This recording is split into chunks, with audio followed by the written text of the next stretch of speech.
Hi అండి. అందరూ ఎలా ఉన్నారు? బాగున్నారా? అందరూ బాగుండాలి, ఆరోగ్యంగా ఉండాలని కోరుకుంటున్నాను. మేము కూడా చాలా చాలా బాగున్నామండి. Welcome back to Bhavani Dasari vlogs. మన ఛానల్ ఎవరైనా ఫస్ట్ టైం చూస్తున్నట్లయితే తప్పకుండా ఛానల్ని సబ్స్క్రైబ్ చేసుకోండి. అలాగే ఈ వ్లాగ్ మీకు నచ్చినట్లయితే లైక్ చేయండి, షేర్ చేయండి, కామెంట్ చేయండి. లైక్ చేయడం అయితే అస్సలు మర్చిపోవద్దండి. మీరు లైక్ చేయడం వల్ల మన వీడియో అనేది ఇంకొంతమందికి రికమెండ్ అవుతుంది. సో డెఫినెట్గా లైక్ చేస్తారని అనుకుంటున్నాను. సో ఆఫ్టర్ లాంగ్ టైం దగ్గర దగ్గర ఒక 1 మంత్ అనుకోండి. 1 మంత్ తర్వాత ఈరోజైతే నేను వ్లాగ్ అయితే అప్లోడ్ చేస్తున్నాను. అసలు నాకు ఈ ఎగ్జామ్స్ అయిన అన్ని రోజులు కూడా నాకు అంటే అదే మా అబ్బాయికి 10th ఎగ్జామ్స్ కదా! సో తన ఎగ్జామ్స్ కంప్లీట్ అయ్యే వరకు నాకు అస్సలు అంటే అస్సలు కాన్సంట్రేషన్ లేదండి. అంటే ఇంట్రెస్ట్ లేదు. వీడియోస్ అవి చేయాలని. చెప్పాలంటే స్టిచ్చింగ్ కూడా అసలు ఆల్మోస్ట్ 99% స్టిచ్చింగు చేయలేదు. అలాగే ఈ వీడియోస్ కూడా చేయలేదనమాట. ఈ మంత్ 2కి ఎగ్జామ్స్ అయితే అయిపోయినాయండి. సో ఎగ్జామ్స్ అయిపోయినాయి కదా! ఇక వీడియోస్ అయితే స్టార్ట్ చేద్దాం అనుకున్నాను కానీ ఎగ్జామ్స్ అయిన దగ్గర నుంచి నా ఫోన్ అయితే మా అబ్బాయి దగ్గరే ఉందనమాట. సో నాకైతే అస్సలు మొబైల్ ఇవ్వట్లేదు. వాళ్ళ ఫ్రెండ్స్‌తో బయటకు వెళ్ళడము, లేదంటే రీల్స్ అని, ఇన్‌స్టాగ్రామ్ అని అవి చూసుకుంటూ ఉన్నాడు. అసలు అంతకుముందన్నా స్కూల్‌కెళ్ళిపోతే చక్కగా ఫ్రీ టైంలో ఈ వాయిస్ ఓవర్ అవన్నీ చక్కగా ఇచ్చుకోవడము, ఎడిట్ చేసుకోవడం అంతా చేసుకునేదాన్ని. ఇప్పుడైతే అసలు మొబైల్ అంతా కూడా ఇంకా మా అబ్బాయి హ్యాండ్ ఓవర్‌లో ఉందనమాట. సో దొరక్క ఈరోజైతే నాకు మొబైల్ దొరికింది. అది కూడా అంటే మా వారి ఫోన్ తన దగ్గర ఉంది కాబట్టి నా ఫోన్ నా చేతికొచ్చిందనమాట. సో అదండి. ఇంకా ఈ 1 మంత్ టైంలో నేను తీసిన కొన్ని కొన్ని వీడియోస్ అయితే నెక్స్ట్ వ్లాగ్స్‌లో అయితే నేను అప్లోడ్ చేస్తాను. సో చాలా అంటే చాలా మిస్ అయినట్టు అనిపించిందండి నాకైతే. అంటే ఇంత గ్యాప్ నేను ఎప్పుడు తీసుకోలేదు కాబట్టి అంటే నా ఛానల్ని స్టార్ట్ చేసిన దగ్గర నుంచి ఈ రోజు వరకు ఇంత గ్యాప్ అయితే నేను తీసుకోలేదు. సో ఫైనల్లీ ఇక వ్లాగింగ్ అయితే స్టార్ట్ చేసేసాను.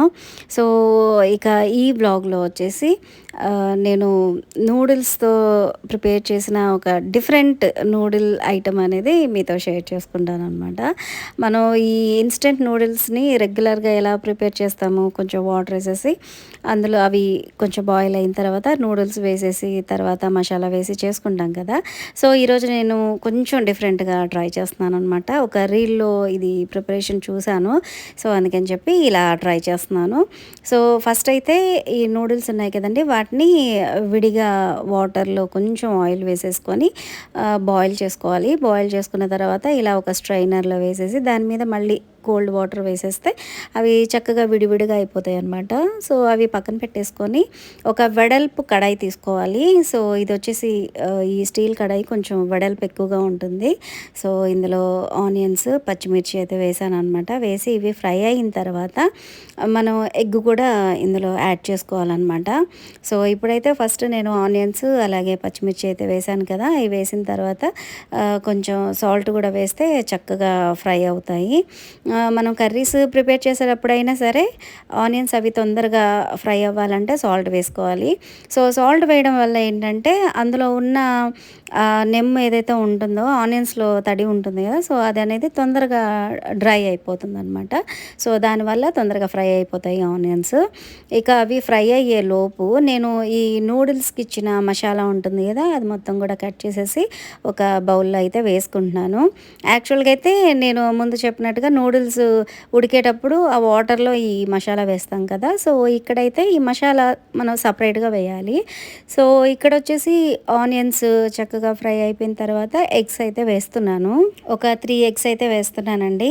ఎగ్స్ వేసిన తర్వాత మనం గుడ్డు పొరుటు చేసుకుంటాం చూసారా? సో సేమ్ అలాగే ఒక్కసారి మిక్స్ చేసేసుకొని అలా పక్కన పెట్టేయాలి. అంటే పక్కన పెట్టేయడం అంటే వాటిని మరీ ఎక్కువగా మిక్స్ చేయకుండా అలా వదిలేస్తే కొంచెం ఎగ్ అనేది చిన్న చిన్న ముక్కల్లాగా చక్కగా ఫామ్ అవుతుందనమాట.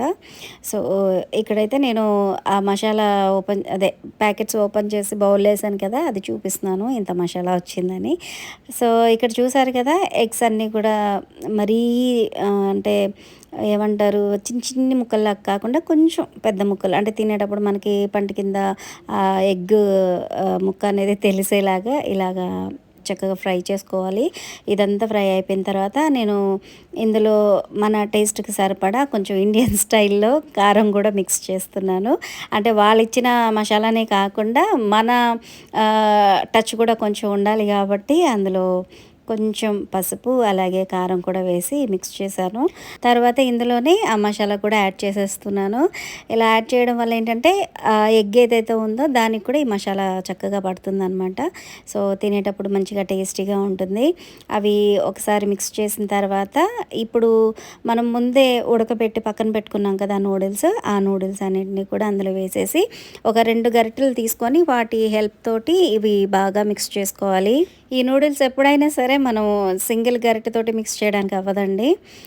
సో అందుకని చెప్పి ఒక 2 గరిటెలు తీసుకొని ఇలా చక్కగా మసాలా అంతా కూడా నూడిల్స్కి పట్టేలాగా మంచిగా మిక్స్ చేసుకోవాలి. అలా అని మరీ హెవీగా మిక్స్ చేయొద్దండి, ఎందుకంటే అవి ఆల్రెడీ మనం కుక్ చేసాం కాబట్టి మళ్ళీ పీసెస్గా అయిపోయే ఛాన్స్ ఉంటుంది.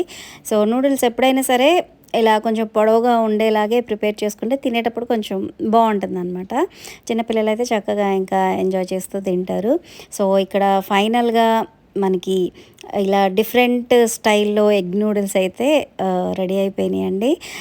ఒకసారి మీరు ఇలా ట్రై చేసి చూడండి, డెఫినెట్గా మీకు నచ్చుతుంది. రెగ్యులర్గా చేసేలాగా ఎందుకులే అని చెప్పి నేను ఎలాగో చెప్పాను కదా, రీల్లో చూశాను దీని ప్రిపరేషన్ అనేసి. సో అలాగా ట్రై చేశాను. నాకు మా అబ్బాయికి చక్కగా బాగా నచ్చిందనమాట. అది ప్రిపేర్ చేసేటప్పుడే మా అబ్బాయికి కొంచెం పెట్టాను అనమాట, టేస్ట్ ఎలా ఉంది చూడమని. చూశాడు. సో ఇక ఉప్పు కారం ఏమైనా యాడ్ చేయాలంటే ఏం లేదమ్మా బాగుంది, కరెక్ట్గా ఉంది అనేసి అన్నాడు అనమాట. సో తనకైతే బౌల్లో వేసి ఇచ్చేసాను. మా అబ్బాయి నా వీడియోస్ చూసుకుంటూ అదే నా ఛానల్లో నా వీడియోస్ చూసుకుంటూ తనైతే చక్కగా నూడిల్స్ అయితే తినేశాడు. ఇక ఇది వచ్చేసి నెక్స్ట్ డే అండి. నెక్స్ట్ డే మా ఇంట్లో కర్రీ వచ్చేసి పప్పు అలాగే వంకాయ ఫ్రై అనమాట. సో పప్పు అయితే స్టవ్ మీద పెట్టేశాను, మంచిగా బాయిల్ అయిపోతుంది. అలాగే వంకాయలు కూడా కట్ చేసి ఫ్రై అయితే చేశాను. వంట అంతా కంప్లీట్ అయిపోయిన తర్వాత మీకు చూపిస్తున్నాను. రైస్ రెడీ అయిపోయింది, అలాగే పప్పుచారు రెడీ, అలాగే వంకాయ ఫ్రై కూడా రెడీ అయిపోయింది. చాలా సింపుల్గా ప్రిపేర్ చేశానండి, ఎటువంటి మసాలాలు ఇవి కూడా వేయకుండా జస్ట్ ఆయిల్లో ఫ్రై చేసేసి ఉప్పు కారం సరిపడా వేసి ఫ్రై చేసేసాను. చక్కగా సింపుల్గా టేస్టీగా ఉంటుంది. సో ఇది వచ్చేసి నేను దమ్ బిర్యానీ ప్రిపేర్ చేసిన రోజు తీసిన వీడియో అండి. ఆ రోజు మా ఫ్రెండ్ వాళ్ళు వస్తామనేసి అన్నారు. గుంటూరులో ఉంటారన్నమాట మా ఫ్రెండ్స్ అంటే అదే మా వారి ఫ్రెండ్, అలాగే వాళ్ళ వైఫ్ వచ్చేసి నా ఫ్రెండ్ అనమాట. వాళ్ళు ఇక్కడికి వస్తున్నామని అంటే ఇక అప్పటికప్పుడు మా వారితో చికెన్ తెప్పించేసేసి మ్యారినేట్ చేసేసాను. సో ఆ రోజు తీసిన వీడియో అనమాట. ఇక్కడ ఈ చికెన్లో వచ్చేసి నేను ఈ గరం మసాలా దినుసులు ఉంటాయి కదా, సో అవన్నీ కూడా వేసాను. పెరుగు, ఉప్పు, పసుపు, కారం, ఇంకా లెమన్ జ్యూసు, పుదీనా, కొత్తిమీర ఇవన్నీ కూడా వేసేసి బాగా మిక్స్ చేసేసి పక్కన పెట్టేశాను. సో ఈ మ్యారినేషన్ అనేది ఎంతసేపు మనం ఎక్కువసేపు ఉంచితే అంత మంచిగా సాఫ్ట్గా వస్తుందన్నమాట చికెను.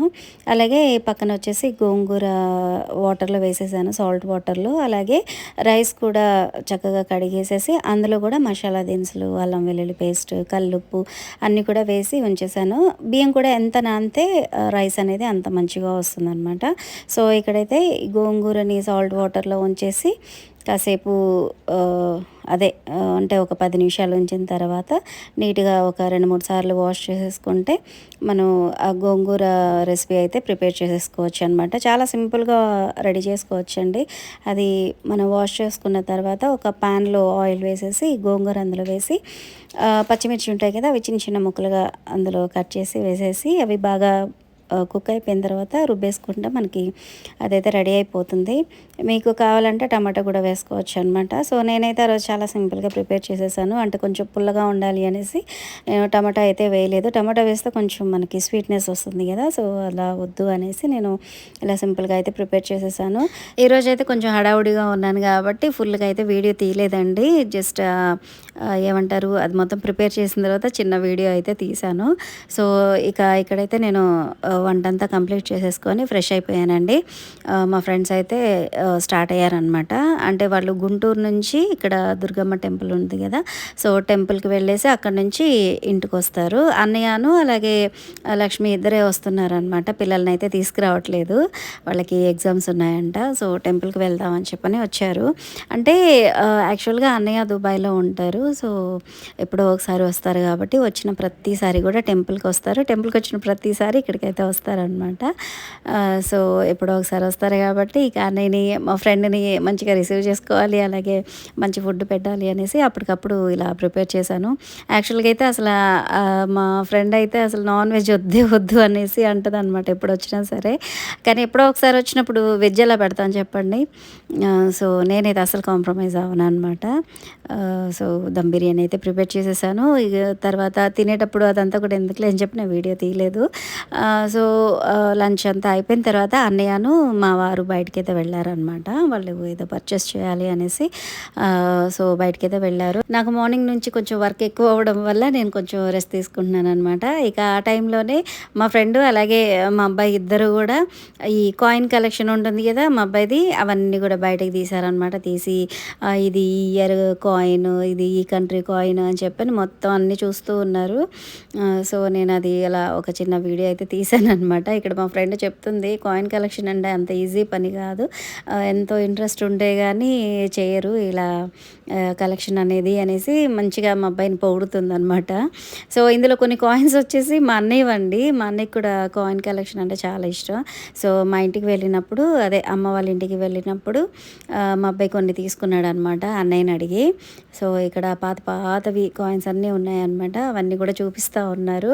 అలాగే ఎప్పుడన్నా అదే షాప్లో అదే చేంజ్ అది వస్తుంది కదా, సో మా వారు కొన్ని చూసి ఇది ఏదైనా డిఫరెంట్గా ఉంది ఇయర్ కానీ లేదంటే కంట్రీ కానీ కంట్రీవి రావలేండి, ఏదైనా డిఫరెంట్గా ఉంది కాయిన్ అని అంటే మా అబ్బాయికి చూపిస్తాడు అనమాట. సో అందులో ఏదన్నా ఏమంటారు ఇది ఓల్డ్ కాయిన్ లాగా అలాగే ఏమైనా అనిపిస్తే కనుక వాడు చక్కగా తీసేసి దాచుకుంటాడు. సో ఇవన్నీ కూడా అలా దాచుకున్న కాయిన్సే అనమాట.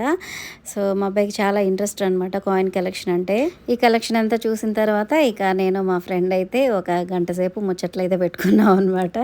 వాళ్ళ పిల్లల గురించి, మా అబ్బాయి గురించి, ఇంకా ఫ్యామిలీ విషయాలు. తను వచ్చేసి కంప్యూటర్ వర్క్కి సంబంధించిన డిజైన్స్ ఓన్గా ప్రిపేర్ చేస్తుందండి. సో తన వర్క్ గురించి, నా వర్క్ గురించి అయితే చాలా మాట్లాడుకున్నాము. ఇక మేమైతే పర్సనల్గా వీడియోస్ అయితే తీసుకోలేదండి, వాళ్ళకి అంత ఇంట్రెస్ట్ లేదనమాట. సో వాళ్ళకి ఇంట్రెస్ట్ లేనప్పుడు మనం అస్సలు ఫోర్స్ చేయకూడదు.